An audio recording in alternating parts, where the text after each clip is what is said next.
Hello friends, എല്ലാവർക്കും നമ്മുടെ പുതിയൊരു വീഡിയോയിലേക്ക് സ്വാഗതം. അപ്പോൾ ഇന്ന് ഞാൻ വന്നിരിക്കുന്നത് ഒരു അടിപൊളി റെസിപ്പി ആയിട്ടാണ് കേട്ടോ. ഇന്ന് നമ്മൾ ഉണ്ടാക്കാൻ പോകുന്നത് ചില്ലി പ്രോൺസ് ആണ്. ഒരുപാട് നാളിന് ശേഷമാണ് ഒരു ചില്ലി ഐറ്റം, ഒരു ചില്ലി ചിക്കൻ, ചില്ലി പനീർ, അങ്ങനെ ഒരു ടൈപ്പിൽ ഒരു ഡിഷ് ഉണ്ടാക്കുന്നത് കുറേ നാളിന് ശേഷമാണ്. അപ്പോൾ ഞാൻ വിചാരിച്ചു എന്തായാലും നിങ്ങളെ കൂടി ഒന്ന് കാണിച്ചു തരാമെന്ന്. അപ്പോൾ അതിനായിട്ട് ഞാനിപ്പോൾ എടുത്തിരിക്കുന്നത് അത്യാവശ്യം വലിയ പ്രോൺസ് ആണ് കേട്ടോ. അപ്പോൾ ക്വാണ്ടിറ്റി എത്ര ഉണ്ടെന്ന് ഒരു അറിവുമില്ല, ഒരു 10-25 കാണും. അപ്പോൾ ഞാൻ നന്നായിട്ട് ക്ലീൻ ചെയ്തിട്ടുണ്ട്. അകത്തെ ആ വെയിനൊക്കെ ഉണ്ടല്ലോ, കട്ട് ചെയ്ത് കളഞ്ഞിട്ടുണ്ട്. ഇതിൻ്റെയൊക്കെ ക്ലീൻ ചെയ്യുന്ന വീഡിയോസ് ഞാൻ മുന്നേ ഇട്ടിട്ടുണ്ട്. എനിക്കൊന്ന് ഒരു ലോബ്സ്റ്റർ ക്ലീനിങ്ങിലൊക്കെ ഞാൻ ഈസി മെത്തേഡൊക്കെ കാണിച്ചിട്ടുണ്ട്. അങ്ങനെയാണ് ഞാനിപ്പോൾ ക്ലീൻ ചെയ്യുന്നത്, കാരണം അത് വളരെ ഈസി ആയിട്ട് എനിക്ക് തോന്നിയിട്ടുള്ളത്. അപ്പോൾ ഞാൻ ഇത്രയും എടുത്തിട്ടുണ്ട്. നല്ല വൃത്തിയായിട്ട് കഴുകി മഞ്ഞപ്പൊടിയിലിട്ട് നന്നായിട്ട് എടുത്തതാണ് കേട്ടോ. അതുകൊണ്ടാണ് ആ ഒരു മഞ്ഞ ഷെയ്ഡ് വന്നിരിക്കുന്നത്. അപ്പോൾ നല്ല വൃത്തിയായിട്ട് എടുത്തിട്ടുണ്ട്. അപ്പോൾ അതിനകത്തിലേക്ക് ഞാനിപ്പോൾ ചേർത്ത് കൊടുത്തിരിക്കുന്നത് ജിഞ്ചർ പേസ്റ്റ്, ഒരു ടീസ്പൂൺ ജിഞ്ചർ പേസ്റ്റ്, അതിൻ്റെ കൂടെ തന്നെ ഗാർലിക്കിൻ്റെ പേസ്റ്റും 1 ടീസ്പൂൺ വീതം ചേർത്ത് കൊടുക്കുക കേട്ടോ.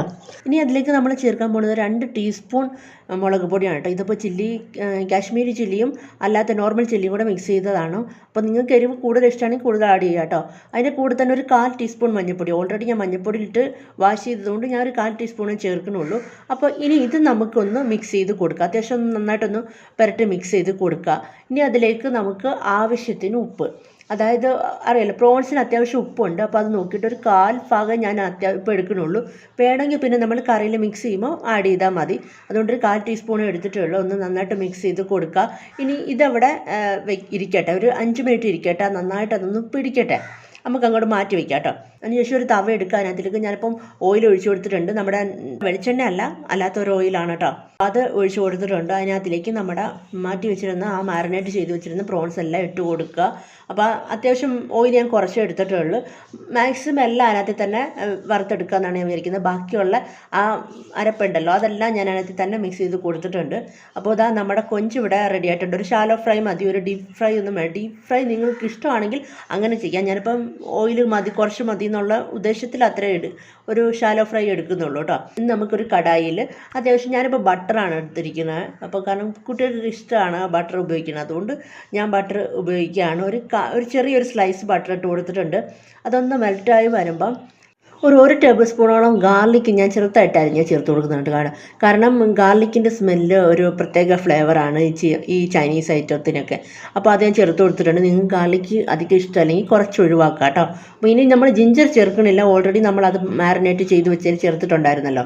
അപ്പോൾ ഇനി ഇടാൻ പോകുന്നത് 3 മീഡിയം സൈസിലുള്ള ഒരു സവാള, ഒരു സ്ക്വയർ ടൈപ്പ് രീതിയിൽ കട്ട് ചെയ്തിട്ട് ആ ഒരു 3 മീഡിയം സൈസിലുള്ള സവാളയാണ് ഞാൻ ഇട്ട് കൊടുത്തിരിക്കുന്നത്. ഇനി അത് നമുക്കൊന്ന് വഴറ്റി കൊടുക്കാം. ആവശ്യത്തിന്, അതായത് ഉള്ളി വഴലാൻ വേണ്ട ആവശ്യത്തിന് കുറച്ച് ഉപ്പ് ചേർത്ത് കൊടുക്കാം കേട്ടോ. അപ്പോൾ കുറേശ്ശെ ഉപ്പ് ചേർക്കുന്നതാണ് എന്തുകൊണ്ടും നല്ലത്. ആദ്യമായിട്ടൊക്കെ ഉണ്ടാക്കുന്നവരാണെങ്കിൽ അങ്ങനെ ഉപയോഗിക്കുന്നതാണ് കേട്ടോ നല്ലത്. കാരണം ഒരുപാട് കൂടുതലായി പോയി, പ്രോൺസിന് അത്യാവശ്യം ഉപ്പുള്ളതാണ് കേട്ടോ. അപ്പോൾ അതൊന്ന് ജസ്റ്റ് ഒന്ന് മിക്സ് ചെയ്തതിന് ശേഷം നമുക്കൊരു 2 പച്ചമുളക് അങ്ങോട്ട് ചേർത്ത് കൊടുക്കാം. പച്ചമുളകോ നിങ്ങൾക്ക് ഇഷ്ടത്തിന് എന്താണെന്ന് വെച്ചാൽ നിങ്ങളുടെ എരിവിന് ഇഷ്ടത്തിന് ചേർത്തോളൂ. ഞാനിപ്പോൾ 2 ചേർക്കണുള്ളൂ, അധികം എരിവ് വേണ്ടാന്ന് വെച്ചിട്ടാണ് കേട്ടോ. ഇനി അതിലേക്ക് നമ്മൾ ചേർക്കാൻ പോകുന്നത് ഒരു 2 മീഡിയം സൈസിലുള്ള ക്യാപ്സിക്കം സ്ക്വയർ ആയിട്ട് കട്ട് ചെയ്തത് അതങ്ങോട്ട് ചേർത്ത് കൊടുക്കുകയാണ് കേട്ടോ. ഇനി അതൊന്ന് മിക്സ് ചെയ്ത് കൊടുക്കാം. നമുക്ക് മിക്സ് ചെയ്ത് വേണമെങ്കിൽ പറഞ്ഞ പോലെ ഉപ്പ് ആവശ്യം ഉണ്ടെങ്കിൽ ആവശ്യത്തിന് വീണ്ടും ചേർക്കാം. ഇനി അതിലേക്ക് നമ്മൾ ചേർക്കാൻ പോകുന്നത് നമ്മുടെ സോസിൻ്റെ മിക്സാണ്. ഇതിലിപ്പോൾ ഞാൻ ചേർത്തിരിക്കുന്നത് സോയാ സോസും tomato sauce 1 table spoon, chilli sauce 1 table spoon, soya sauce മാത്രം 1 ടീസ്പൂൺ ചേർത്തിട്ടുള്ളൂ. കാരണം അത് തിക്കായിട്ടുള്ള സോയാ സോസാണ്.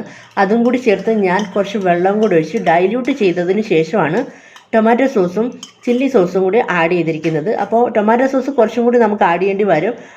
ഇതിൻ്റെ കൊഴുപ്പ് വേണ്ട, ഇച്ചിരി കൂടെ ഇതൊന്ന് മിക്സ് ആയി കഴിഞ്ഞതിന് ശേഷം മതി. അപ്പോൾ അത് നമ്മൾ ഒഴിച്ചിട്ട് ജസ്റ്റ് ഒന്ന് ഹൈ ഫ്ലെയിമിൽ ഇടുക. 1 മിനിറ്റ് ഒന്ന് ഹൈ ഫ്ലെയിമിലിട്ട് ഒന്ന് തിളപ്പിക്കുക. 1 ടേബിൾ സ്പൂൺ കൂടി നമ്മുടെ ടൊമാറ്റോ സോസ് ചേർത്തിട്ടുണ്ട് കേട്ടോ. എന്നിട്ട് അതും കൂടി ഒന്ന് മിക്സ് ചെയ്ത് കൊടുക്കാം. അപ്പോൾ ആ ഒരു സ്വീറ്റ്നെസ്സിനൊക്കെ വേണ്ടിയിട്ടാണ് ടൊമാറ്റോ സോസ് ഇച്ചിരി അധികം ചേർത്ത് കൊടുത്തിരിക്കുന്നത്. അപ്പോൾ അതൊന്ന് മിക്സ് ചെയ്തതിന് ശേഷം ഒരു അര ടീസ്പൂൺ പെപ്പർ പൗഡർ, അത് നിങ്ങൾക്ക് ഓപ്ഷനിലാണ്, വേണമെങ്കിൽ ചേർത്താൽ മതി. അതും കൂടി ചേർക്കുക. അതിനകത്തിലേക്ക് നമ്മൾ വറുത്ത് വെച്ചിരിക്കുന്ന പ്രോൺസ് ഉണ്ടല്ലോ, അത് എല്ലാം അങ്ങോട്ട് ഇട്ട് കൊടുക്കുക. അപ്പോൾ അതിൻ്റെ വറുത്ത പൊടി സഹിതം ഞാൻ തേച്ചെടുത്തിട്ടുണ്ട്. അത് മൊത്തത്തിലങ്ങ് മിക്സ് ചെയ്ത് കൊടുക്കുക. ജസ്റ്റ് നമുക്ക് ഈ ഹൈ ഫ്ലെയിമിൽ ഈ ചൈനീസ് ഡിഷസ് ഒക്കെ കണ്ടിട്ടുണ്ടാവുമല്ലോ, ഈ ഹൈ ഫ്ലെയിമിലിട്ട് ചെയ്യുമ്പോഴാണ് അതിൻ്റെ ഒരു കറക്റ്റ് ആ ഒരു ഫ്ലേവറും ടേസ്റ്റും ഒക്കെ കിട്ടുക. അപ്പോൾ അതങ്ങോട്ട് വയ്ക്കുക, ഒരു ഹൈ ഫ്ലെയിം ഇട്ട് കൊടുക്കുക. ഒരു 1-2 മിനിറ്റ് അങ്ങനെ ഹൈ ഫ്ലെയിമിലിട്ട് കുക്ക് ചെയ്തെടുക്കുക കേട്ടോ. നമ്മുടെ ചില്ലി പ്രോൺസ് ഇതാ ഇവിടെ റെഡി ആയിട്ടുണ്ട്. അടിപൊളി ടേസ്റ്റാണ്. ക്യാപ്സിക്കത്തിൻ്റെ വേവ് അറിയാമല്ലോ, ക്യാപ്സിക്കം ഒരുപാട് വെന്തും പോവരുത്, എന്നാൽ ഭയങ്കര പച്ചയായിട്ടിരിക്കരുത്, അപ്പോൾ കഴിക്കാനും ബുദ്ധിമുട്ടാണ്. അപ്പോൾ ആ ഒരു രീതിയിൽ എടുക്കുക. നല്ല സൂപ്പർ ടേസ്റ്റിയാണ്, വളരെ ഈസിയാണ്, പെട്ടെന്ന് ഉണ്ടാക്കിയെടുക്കാം. ഒരുപാട് നേരമൊന്നും നമുക്ക് അവിടെ നിൽക്കേണ്ട ആവശ്യം വരുന്നില്ല. നല്ല ടേസ്റ്റിയാണ്. എന്തായാലും നിങ്ങൾ ട്രൈ ചെയ്ത് നോക്കുക, എന്നിട്ട് ഫീഡ്ബാക്ക് അറിയിക്കുക. അപ്പോൾ നമുക്ക് മറ്റൊരു വീഡിയോ ആയിട്ട് വീണ്ടും കാണാം. Bye, thank U.